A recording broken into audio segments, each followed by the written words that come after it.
front. Dirty work.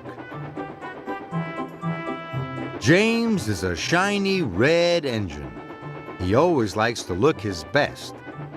And he likes his friends to know he's the smartest engine on Sodor. Emily, Percy, and Thomas were at Tidmouth Sheds. James arrived. He'd been to the repair yard. He was excited to get back to work. "I hope I get an important job today," wished James. Sir Topham Hatt arrived. "I need an engine for a special," boomed Sir Topham Hatt. "The mayor must be taken to the Festival of Lights at the Scottish Castle." "I'm the perfect engine for that job, sir," James whistled. "Very well, James," said Sir Topham Hatt. James was delighted.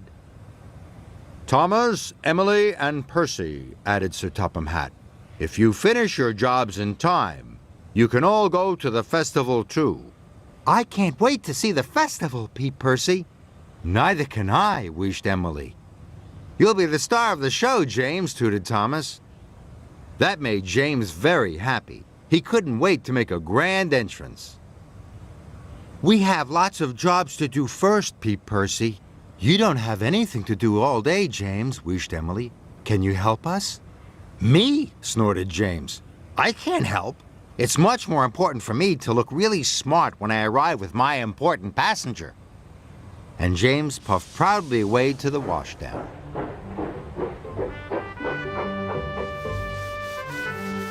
At the washdown, James was very happy. He enjoyed having his boiler brushed and his cab cleaned. Percy stopped by on his way to the quarry. "I still have lots of work to do," he puffed. "Can you help me, James?" "Sorry, Percy," sniffed James. "It's much more important that I look smart. Now I need to be polished." Soon, James was being polished until he shone. "Don't forget to buff my buffers," he tooted happily. Thomas puffed up with a long line of coal cars. "Cling, clang," they giggled. "Those trucks look troublesome," laughed James. "They are," tooted Thomas. "Can you help me, James?" "Sorry, Thomas," cried James. "I need to look smart for my passengers. Now I have to get my funnel swept." As his funnel was being swept, James smelt a fishy smell. "Bust my buffers," he cried. "What's that?" It was Emily. She was pulling wagons of fish very slowly.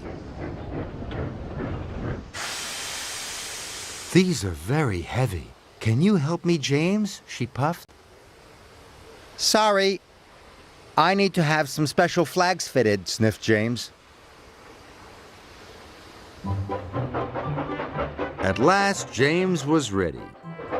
His flags were fitted, his buffers beamed, and his paintwork shone from funnel to footplate. Everyone he passed cheered and waved. "I am the smartest engine ever," James puffed proudly.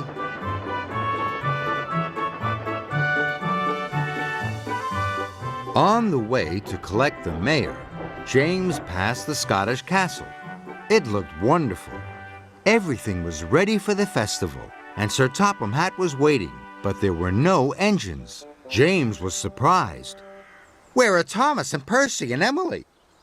"They haven't finished their work yet," boomed Sir Topham Hatt, "so they won't be here for the festival."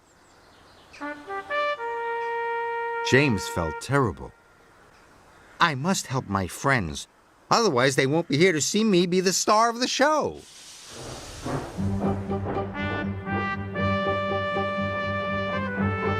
James found Thomas. He was still having trouble with his coal cars.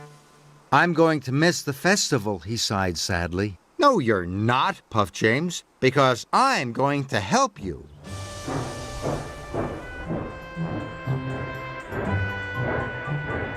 James buffered up, and he helped, even though he got covered in coal dust.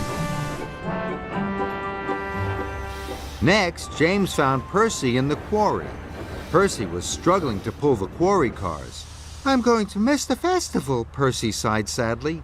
"No, you're not," puffed James, "because I'm going to help you." James buffered up, and he helped, even though he got covered in quarry dust.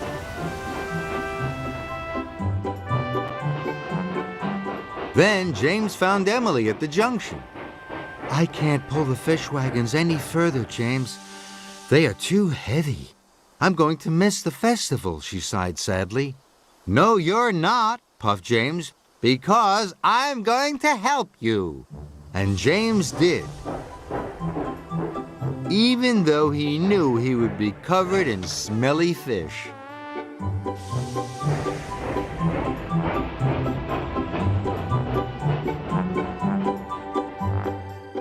At the Scottish castle, the brass band was waiting. A red carpet was ready, and so were Thomas, Percy, and Emily. They were all waiting for James to arrive with his important passenger. "Here comes James," tooted Thomas. Everyone cheered as James arrived with the mayor. But James was worried. After helping his friends, he didn't look smart at all, and he certainly didn't feel like the star of the show. "James," said Sir Topham Hatt, "you are a very hard-working and really useful engine." James was amazed. "You're not cross with me, sir? Even though my flags are drooping and I'm covered in coal dust and quarry dust and fish?" "What matters, James," said Sir Topham Hatt, "is that you helped all your friends and safely delivered your important passenger. Well done." James was very happy, and his friends all thought that James was still the star of the show.